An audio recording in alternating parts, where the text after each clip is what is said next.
they've been pretty good.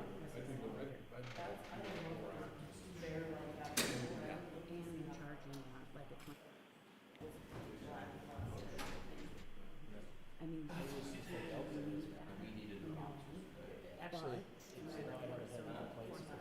source of revenue for the county. Say, do you got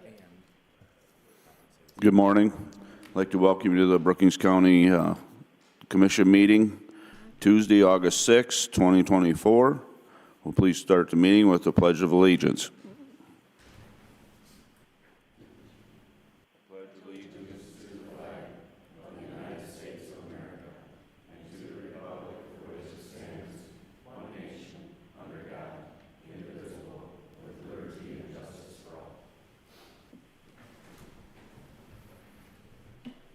Today we have Commissioner Sean Osler on the phone, so would you please speak into your mics today so everybody can hear.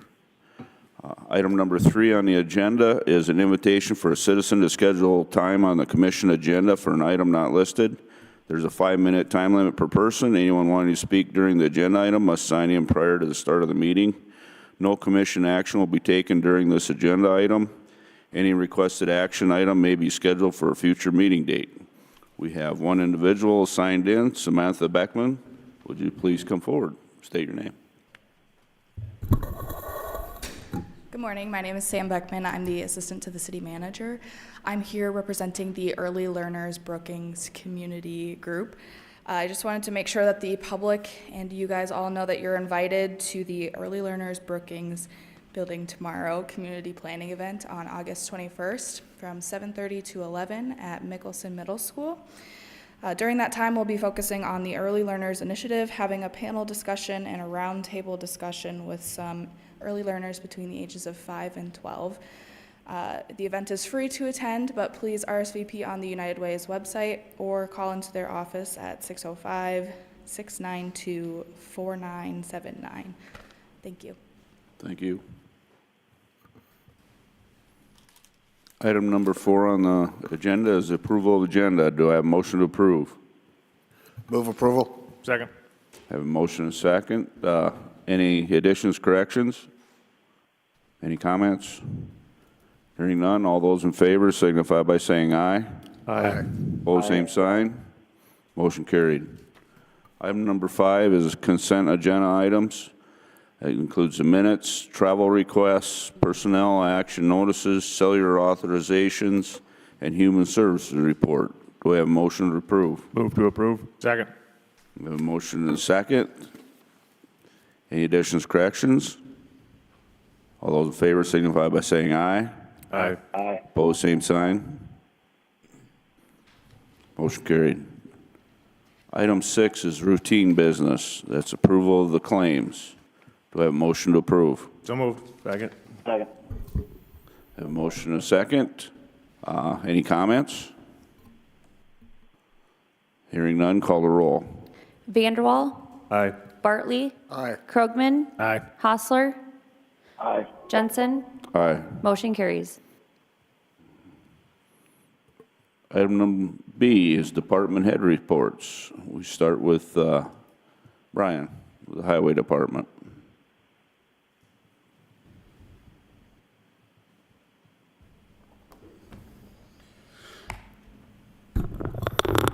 Good morning. Morning. Well, it's been awfully busy this last few weeks.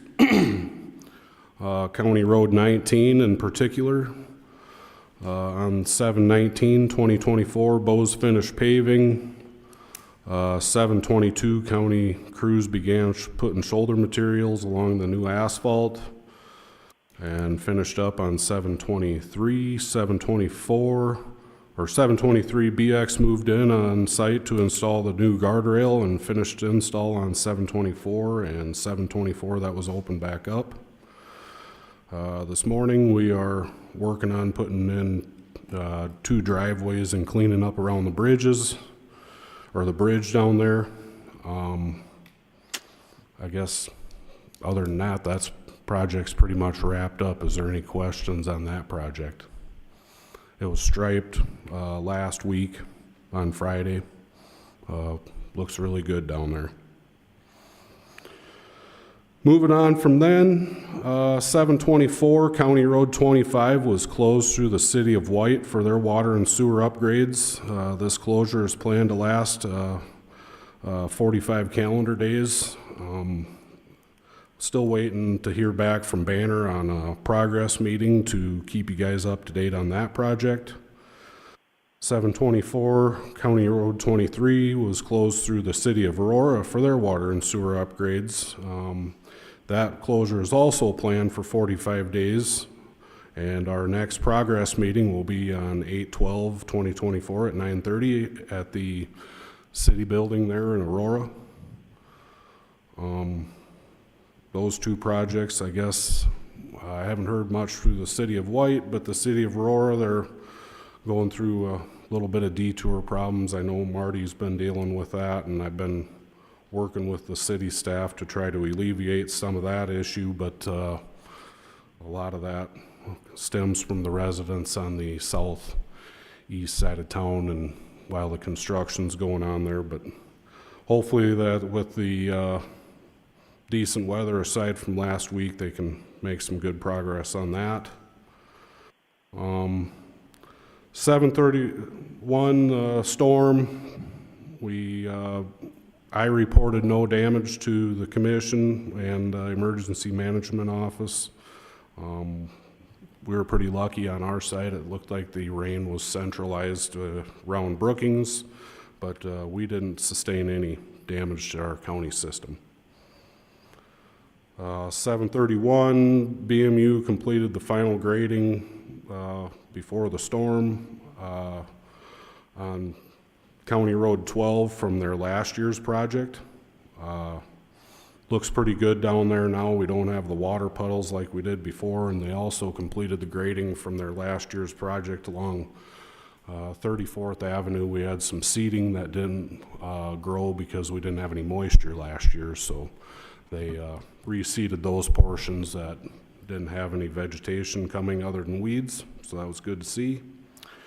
And today on the 44th project, or County Road 12 project, you're going to see Bose is out there doing some milling and repair on County Road 12 and Western Avenue.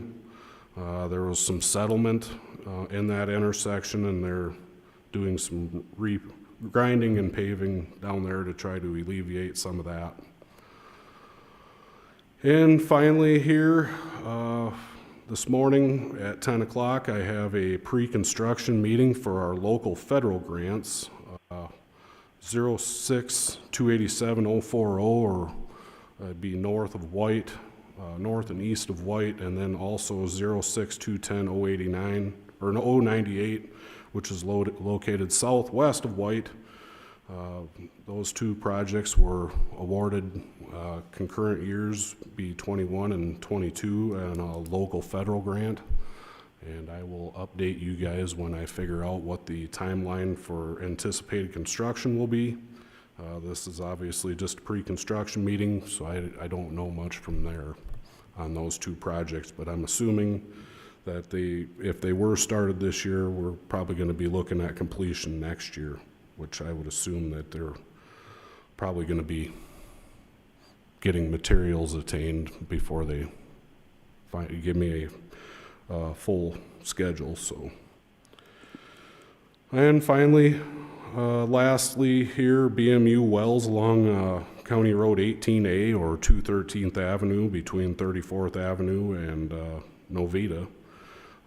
We have a progress meeting with BMU and Banner and the contractor out there at 3 o'clock this afternoon to discuss what is going to be happening there. And I would be anticipating that BMU will be bringing a permit to you guys at the next meeting, so expect them at the next meeting to discuss that project with you guys. Any questions, Brian?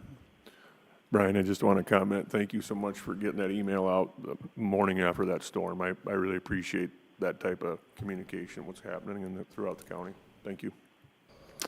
Well, I guess I forgot one note. I did attend on 7:30 the 214th stakeholder meeting also, and I seen a lot of you guys there, so that was I felt was a very good, positive meeting, so it was nice to see the attendance that did come.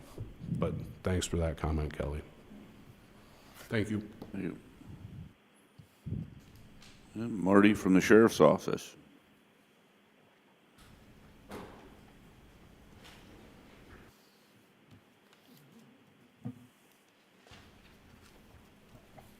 Morning.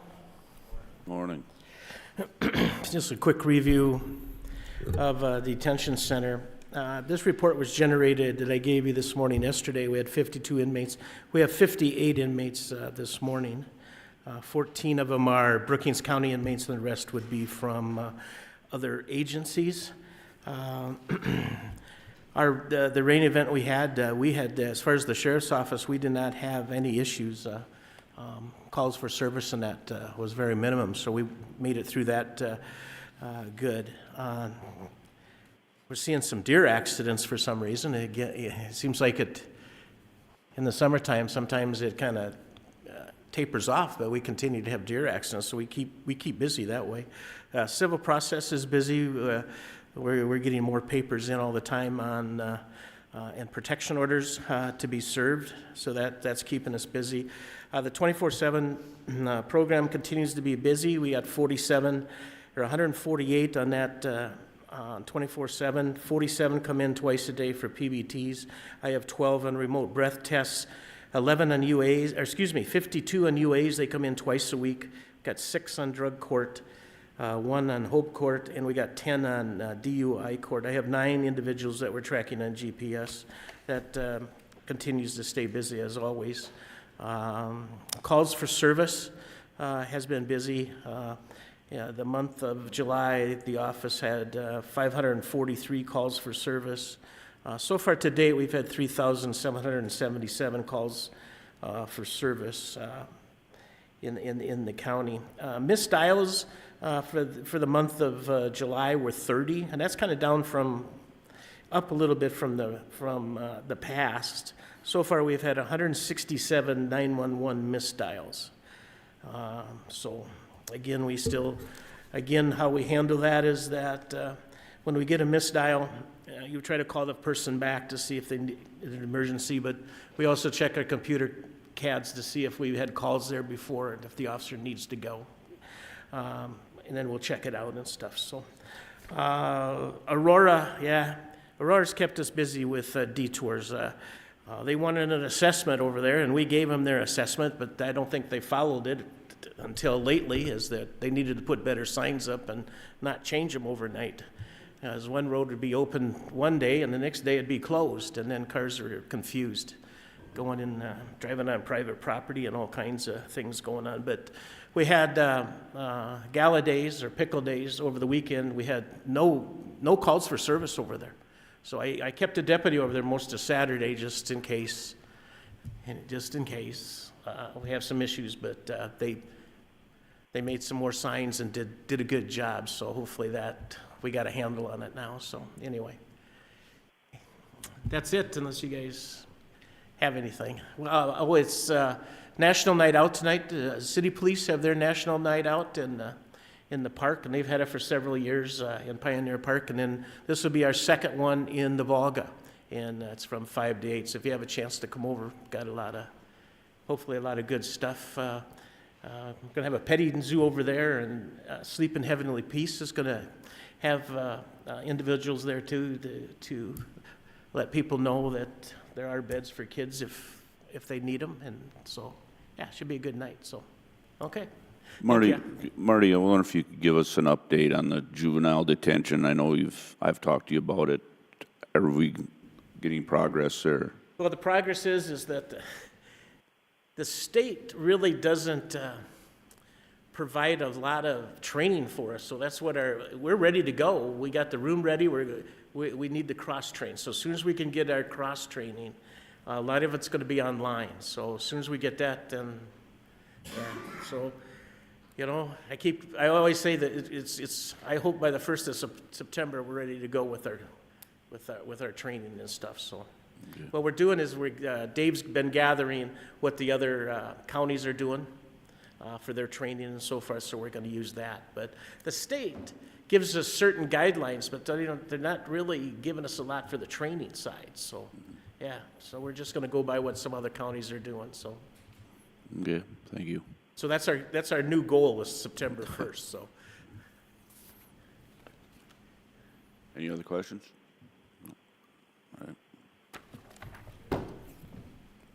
Lori from Finance? Good morning. I thought it a good idea to have a little presentation on TIFs. And so I have Jacob and Jennifer here that are going to share what they know about TIFs. Not that we know everything, but at least it will give you a little bit more knowledge.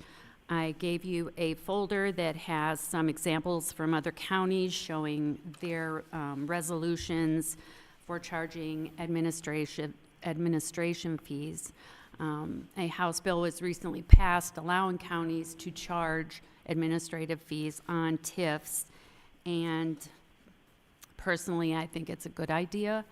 I also included a TIF chart from Jacob in there that shows the TIFs that we have, a little information sheet from the Department of Revenue, and then the laws pertaining to TIFs. Hopefully that will help you guys. TIFs are becoming more and more popular, and counties are implementing these fees. Most of the counties I've talked to are charging anywhere between 0.5% and 1.5%, most of them falling in that 0.5% to 1% range. What else can I tell you? There is a consensus that counties should stay somewhat similar in their charges. So I know tonight there's talk about a TIF at the city meeting. So I will leave it to Jacob and Jennifer to share what they know, and hopefully it gives you a little more insight into the TIFs. Yeah, so I'll speak to the process of implementing a TIF from the Equalization Office standpoint. What normally takes place is the TIF plan has already been done with the developer and the state, and they've decided on a plan for the TIF. They send that information over to our office, and they request that we provide them with the current certified values or the most recent values of all parcels within the TIF district. We report that back to the state. Once that's approved, that becomes the base value of the TIF, or that's the value that's in that TIF where the taxes are collected in a normal fashion. Once that TIF project, whatever it is, be it a residential development or an industrial property that's seeing expansion like the TIF on the City Council agenda tonight, the added value to that property above and beyond the base value becomes increment.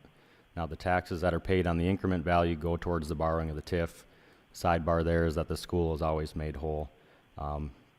We keep track of that on an annual basis. So all the parcels in the TIF have a special 5-digit TIF code to make sure that the finance office can allocate those taxes correctly.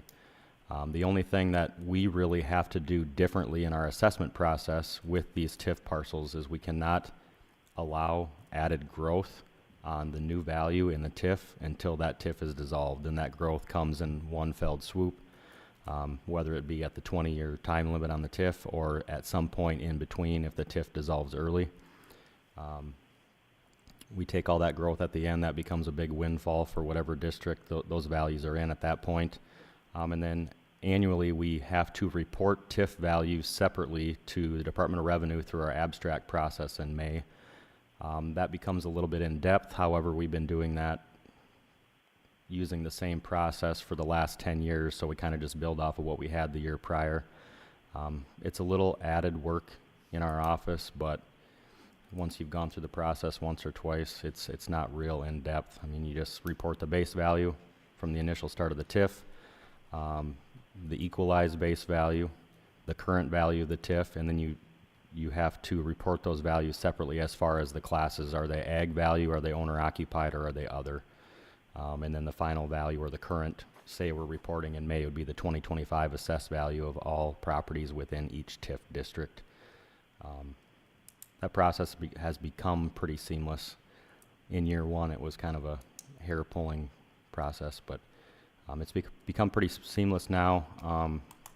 As far as commenting on the movement forward to try to charge for TIF implementation, I think it's a good idea, and I agree with some of the representatives that talked yesterday during a webinar on that whatever we decide to do, I think there needs to be a uniformity across the state. Whether your county has one TIF or like Brookings County has roughly 15 active TIFs, I think the price per TIF has to be a uniform implementation, but that would be my side of the story on TIFs.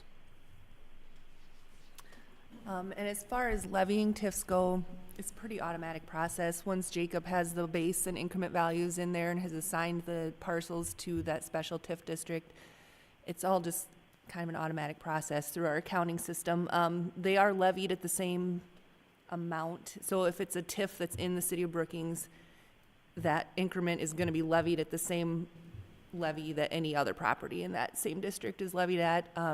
Like he said, the base is separate. So if one parcel has some base amount and some increment amount, the base is going to go to the city, the school, the county. It's going to be divided out, but anything that's increment value is only going to go to that TIF, so to the city. The big thing for us in the finance office is when the TIF closes, any overage that's paid. So if it closes mid-year, say it closes in June, we are still paying that out to the city because it's a year-long process. So any overage that goes to the city at the beginning of next year, they would pay us that back. And then I just have to figure out how it should be divided out to the city, the county, the school, and I just divvy that out. And so those entities would get a bigger apportionment in January, February. Yeah, that's kind of the main part of our office that we handle it, so. Any questions?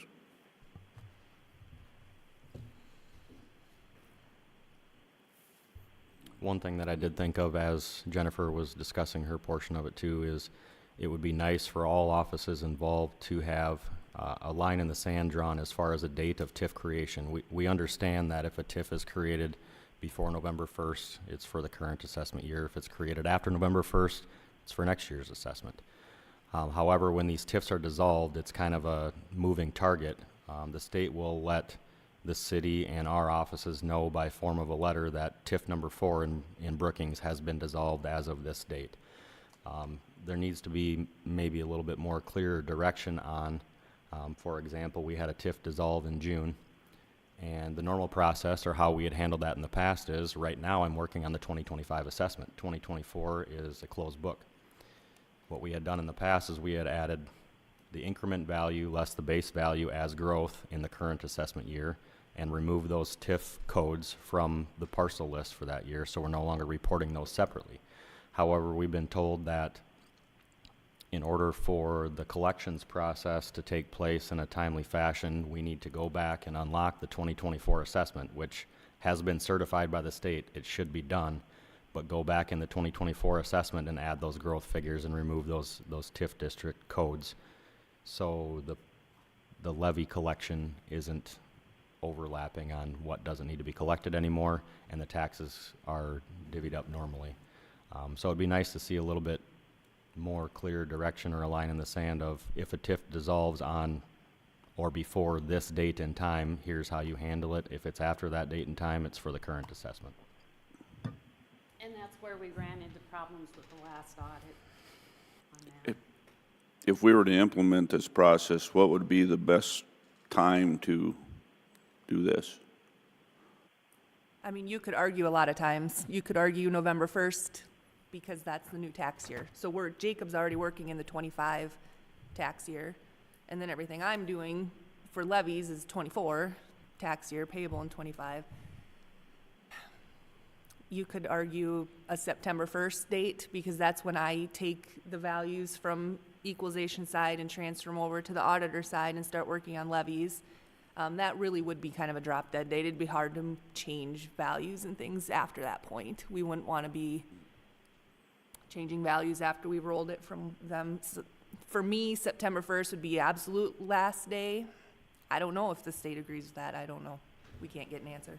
And the TIFs that are already in place, this would be for all new TIFs that would be brought forward? No, we're talking closed, like dissolved TIFs. Like Okay. for any TIFs that closed this year, if it closed after, say September, say if it closed after September 1st, we are gonna levy it as a TIF, and the city's gonna get that money.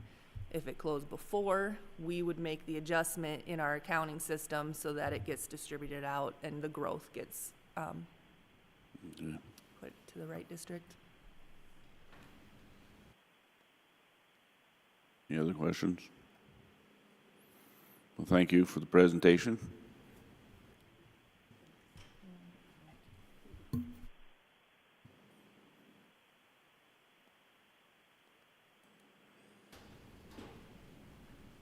From the equalization, do you have a short one? No report really, just a quick comment and a plug for our office. The open appraiser position, the deadline for application is tomorrow at 5 o'clock.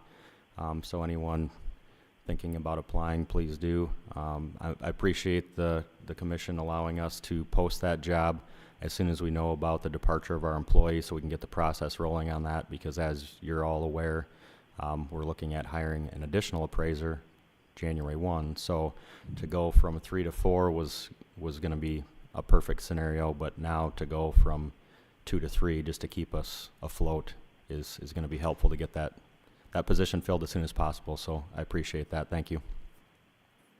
Okay. Scott from the BCOAC.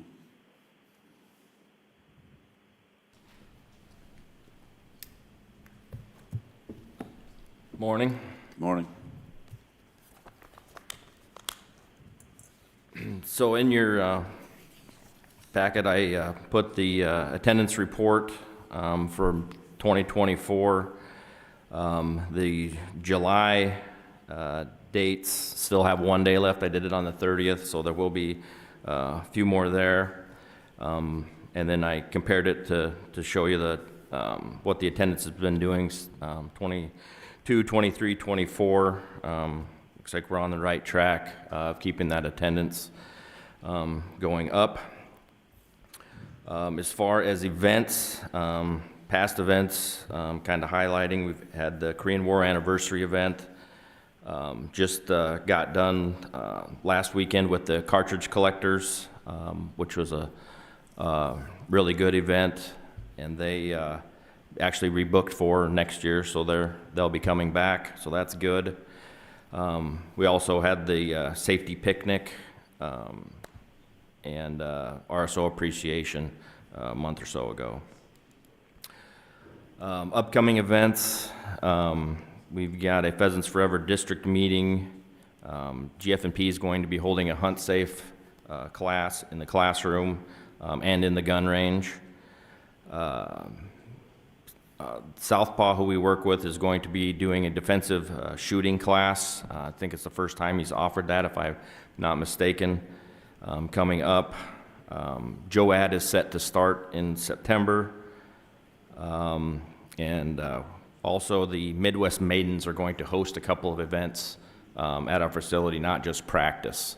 They came and talked with me last week, so we're going to be doing a couple of those as well coming up. As far as maintenance goes, Lisa and I painted and reconfigured the office to make it a little easier for the part-time people to get to the stuff. We brought the copier and all the stuff they need out front. Been working on landscape maintenance, trying to keep the weeds out of the rocks, and got about a half a dumpster full of stuff a couple weeks ago that I just trimming and everything. The range maintenance, we are waiting on the dynamic filters. There's some issue. I just talked with Train last week. I'm not sure what the issue is with getting these filters, but they have been there and have done 90% of the second PM, but we're waiting. They're going to come back to finish up with those dynamic filters. I'm not exactly sure when they're coming. Projects that we're working on, actually today the carpet should be installed in the observation room, viewing room, and then my office. They should be finishing that up today. We do have the carpet on site for the 4-H offices, and we're working on a date to get that installed. The new door on the south end of the gun range, Marty had a surplus door, thought it was going to work, but found out yesterday while taking pictures I need 4 hinges. His only had 3, so we'll keep working on that. And then again, working with Train on the utility closet to get some HVAC work done in there from the ceiling and lights and stuff that got put in. I went to the outdoor campus in Sioux Falls on the 18th of July, met with those guys just to get familiar with kind of what had been the partnership and with the interns and stuff like that. And I talked with them for probably a couple hours. Had a really good meeting there. Working on some advertising and marketing and planning too to keep the attendance going up. So I'm working on that. Also getting some signs. We put up some temporary signs when there's softball or baseball tournaments out there. The parking lot gets pretty full, the gravel and the asphalt, and so we're getting some permanent signs to put on that front row. So trying to keep a few spots open when those tournaments are going on. Yeah, and I've got a couple calls into Stearns for a couple guns that have been up there for quite a while, and waiting on a call back to see what the timeline is for those. Okay. Thank you. Thank you. Item number 7, we have a scheduled agenda item at 9 o'clock.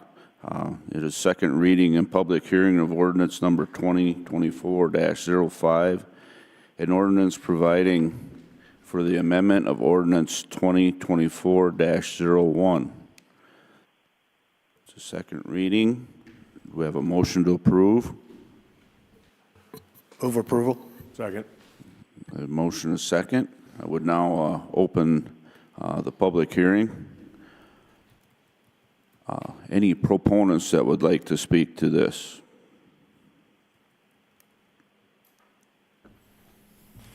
Good morning. Richard Haugen, Deputy Zoning Director. This is just adding item that was inadvertently omitted from the ordinance update. So this was in the ordinance to begin with. It always has been in there.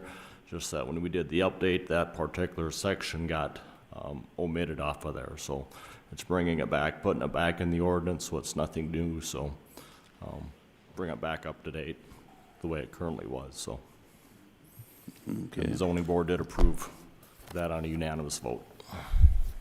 Thank you. Any other proponents? Any other proponents? Any opponents? Any opponents? I will now close the public hearing. Any comments from the board? Any comments from the board? Hearing none. We call the roll, please. Bartley? Aye. Krogman? Aye. Hostler? Aye. Vanderwall? Aye. Jensen? Aye. Motion carries.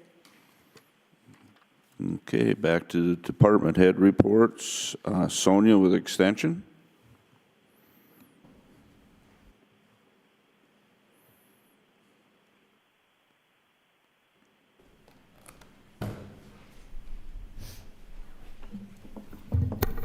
Good morning. I submitted a report, so I don't have any intention of reading that to you, but a few things since I sent that in. We've completed our Achievement Day event last week.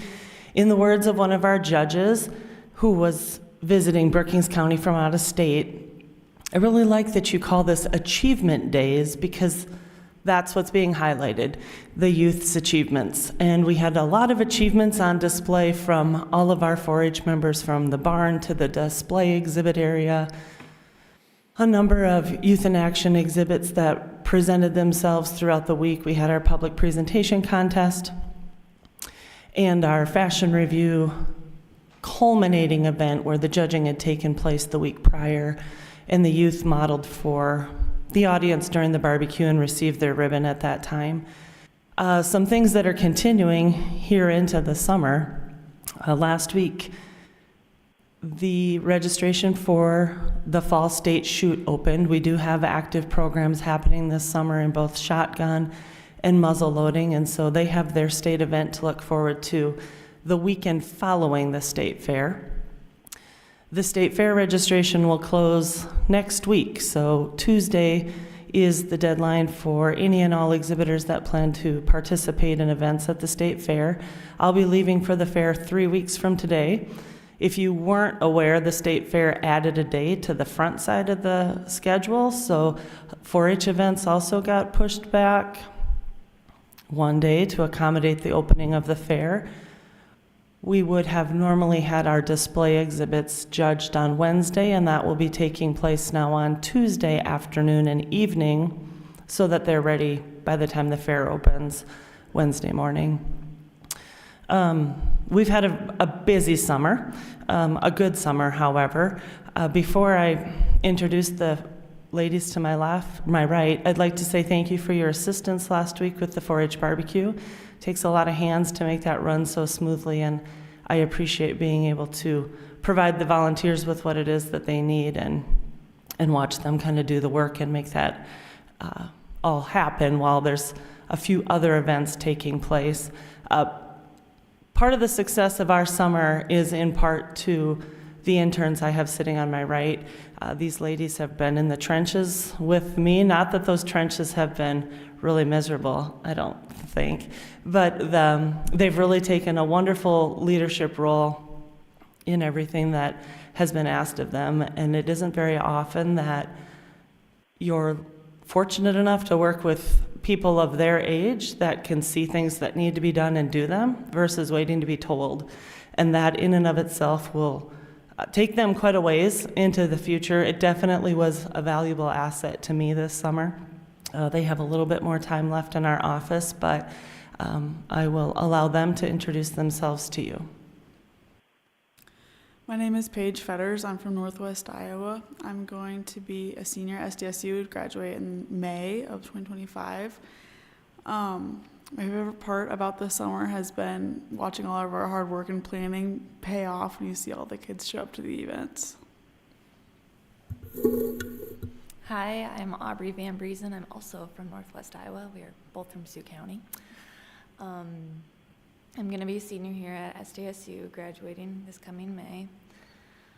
My favorite part of the summer has just been really getting to interact with all the 4-H parents and kids. 4-H was a very big part of my life, so to be able to give back to the organization that has really shaped me into who I am today is I'm very grateful for, and to have Sonia help me along with that journey. I plan to take all my leadership skills that I've learned over the summer and throughout my course at SDSU and hopefully work somewhere in extension in 4-H myself after the next 9 months are over.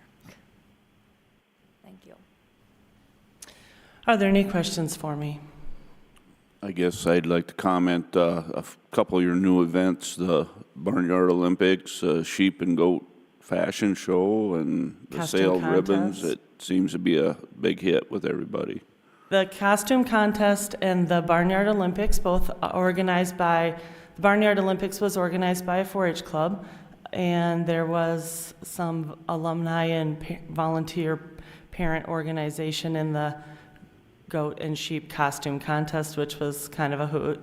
So those are wonderful additions to the events that are taking place throughout the week, and allows some creative thinking from, just beyond the walls of our office, and those roles that individuals are playing to make those things happen allow for more opportunities like that, because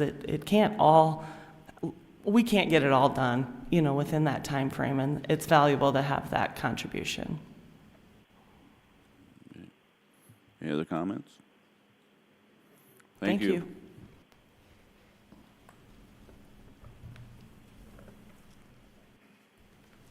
County Development, Richard?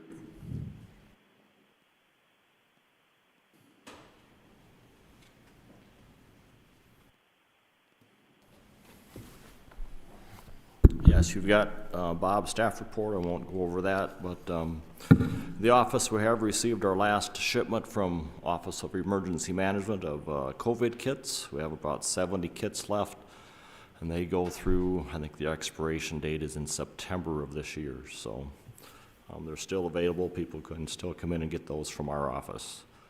We have a PPPC pod meeting on Thursday of this week at the hospital. And with last week's storm, Bob was in putting out updates on the website as they came through. Brian had reported to him there was no damage to the county roads or infrastructure. The next day, the National Weather Service did call our office and wanted to know if the flood warning, if that was adequate that they did, get some feedback from that. So I directed them towards the city to see if there's anything that, if there's any damage or anything infrastructure for the city from that side. So that's all that I have, and Bob will be back late this evening. And we do have our planning and zoning meeting this evening also. Okay. Any questions for Richard? Thank you. Item number C is the Finance Officer's Report for June. This is be it noted items. Auditor's account with the treasurer, payroll and additive totals, highway expenditure report, and register of deeds statement of fees collected. Moving on to item number 8 on the agenda is regular business. Action to approve abatement number 24-33, an abatement due to qualifying for the disabled veteran property tax exemption. Do I have a motion to approve? Move to approve. Second. I have a motion to second. Any background or questions?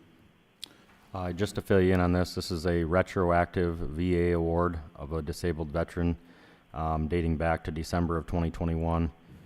So we're able to go back in time and abate the taxes that would have been exempt due to this disabled veterans exemption. Okay, any questions? Hearing none, all those in favor signify by saying aye. Aye. Opposed, same sign. Motion carried. Item B, action to approve agreement number 24-62, an application for occupancy of right-of-way of county highways made by Josh Spildy in the city of Aurora. Do I have a motion to approve? Move approval. Second. That motion a second. Comments? This will be for the Spildy addition planned on the south side of Aurora.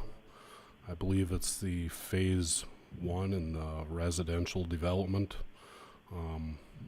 There'll be 2 initial driveways being installed, and I believe there's eventual third one off of County Highway 23. One thing that I think the commission will need to look at, and I will need to look at here in the future with this planned residential development through the city of Aurora, it's 25 miles per hour.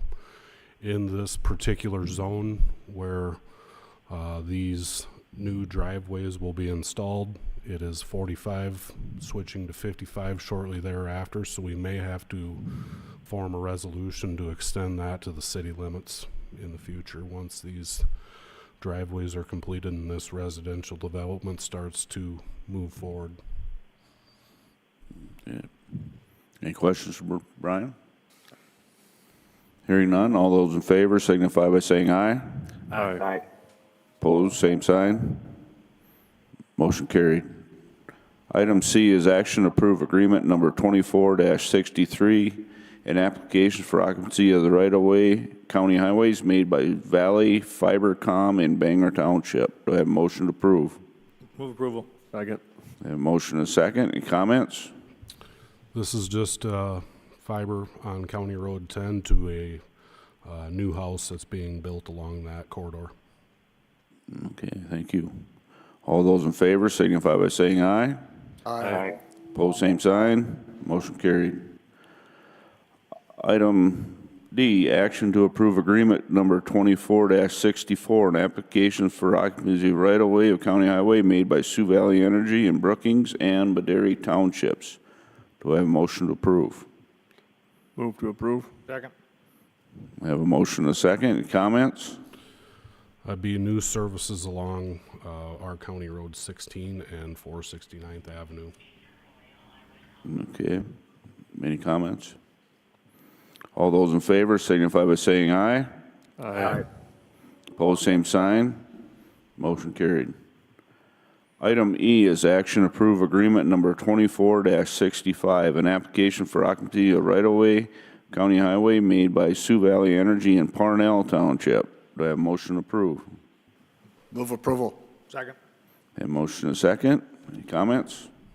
Just right on County Road 31 outside of Elkton. Okay. All those in favor signify by saying aye. Aye. Opposed, same sign. Motion carried.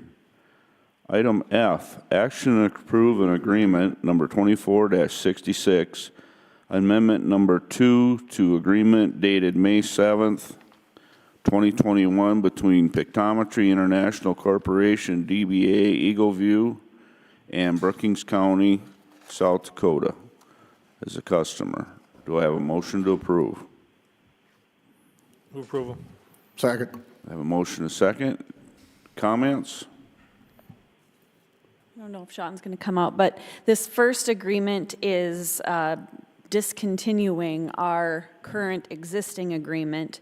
That was approved, like it says, in 2021 for 2022 and 2025 flyovers.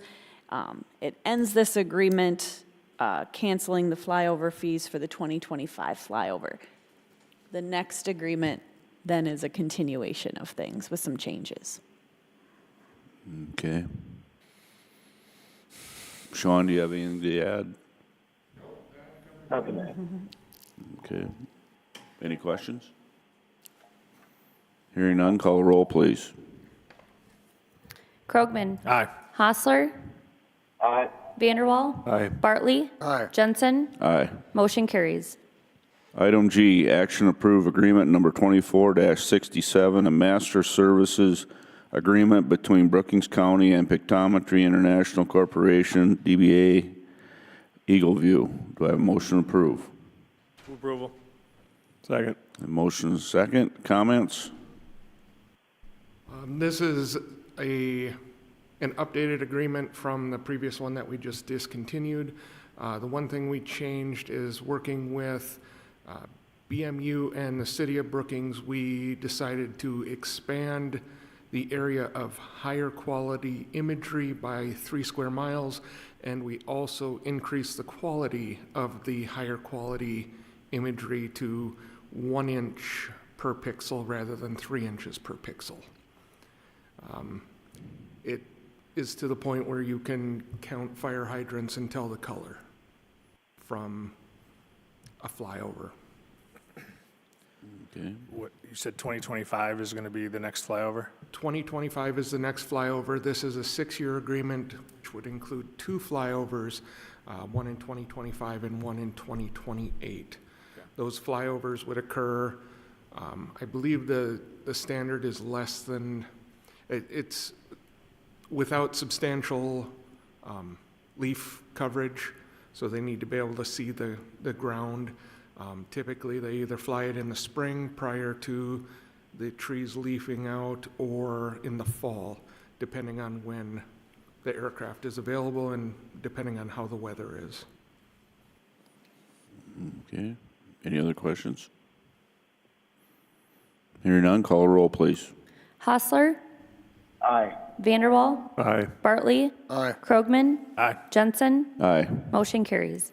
Item H, action approve RFP number 4 for the historic courthouse roof replacement project in the amount of $2,662.27. Do I have a motion to approve? Move to approve. Second. I have a motion and a second. Any comments? This RFP is to retrofit some drains on a lower west roof section of the courthouse. Throughout this project, we've had the 4 RFPs. The net addition was just shy of $4,900 because we did have one that was a pretty substantial deduct as well in there. Other than really a few punch list items, this project is finished. Okay, any questions? Hearing none, call a roll, please. Vanderwall, Aye. Bartley, Aye. Krogman, Aye. Hostler, Aye. Jensen. Aye. Motion carries. Item I, action to authorize Chairperson Jansen to sign a request for reimbursement from CDBG funds for the Brookings Behavioral Health and Wellness Construction Project in the amount of $649,740.59. Do I have a motion to approve? Move approval. Second. I have a motion and a second. Comments? So once this is signed, this pay request goes out to the Governor's Office of Economic Development for reimbursement back to the county, since we were the CDBG grant applicants, and then we will pay that to Brookings Behavioral Health and Wellness, who has been paying the bills all along. So the total amount of the grant was, I believe, $1,020,000. So we'll continue to see these occasionally and get approval to send these on up to that amount. Okay, any other comments? Hearing none, all those in favor signify by saying aye. Aye. Aye. Opposed, same sign. Motion carried. Item J, action to approve a request to fill vacancy for a full-time deputy sheriff, court deputy, and the sheriff's department. Do I have a motion to approve? Move approval. Second. I have a motion and a second. Any comments? Due to a resignation. Okay, any questions?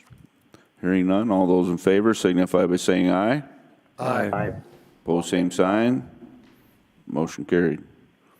Item K is an action to approve a request to fill vacancy for a full-time appraiser in the Department of Equalization. Do I have a motion to approve? Move approval. Second. I have a motion and a second. Any comments? Hearing none, all those in favor signify by saying aye. Aye. Aye. Opposed, same sign. Motion carried. Item L is action to declare items as surplus property to transfer, sell, or dispose of. Do I have a motion to approve? Move to approve. Second. I have a motion and a second. Any comments? Just routine. Went through all of our items, and now we're getting ready to do the online auction and whatnot, so. Okay. Any questions? All those in favor signify by saying aye. Aye. Opposed, same sign. Motion carried. Item number 9 is Commission Department Director Report. June's surplus information is included with the report. We're at 39% for general fund surplus at the end of June. The 10-year average is 36.4, so we're just above that. We did receive a notice of the City Planning Commission's public hearing tonight on creating that tax increment district number 16. That's tonight at 5:30 here in the chambers. There was also a notice that you received for an informational meeting tonight down in Madison, tomorrow evening down in Madison at 6:30 at Nikki's regarding Referred Law 21 or Senate Bill 201. Also included with my report is the agenda for the Conservation District Tour that is coming up next Thursday, August 15th. Other than that, just some dates coming up. Some of those I've already mentioned. Thursday, we have the golf outing. Friday, there is a Madera Township Big Sioux River diversion meeting at 6 p.m. at the BCOAC. Next Tuesday, if you recall, we have that joint meeting at 5:30 with the City Council for a second reading of a zoning ordinance. 10 County meeting up in Watertown is next Wednesday. And then we have the Conservation District Tour Thursday. As Samantha Beckman had mentioned this morning, it's not on your list, but August 21st, 7:30 to 11 is the Early Learners Brookings program at Mickelson Middle School. You can let me know if you want to attend that. did sound like RSVP was required for that. Looking a little bit further out into September, we have the Labor Day holiday that we're closed for. The next day, the 3rd, actually is a commission meeting day, and that is provisional budget approval day too, just so you know that. Fall convention coming up. I will need to know, Kelly, if you plan to attend fall convention. You do plan to attend? Okay. And then even further out, we have department head evals here mid-October.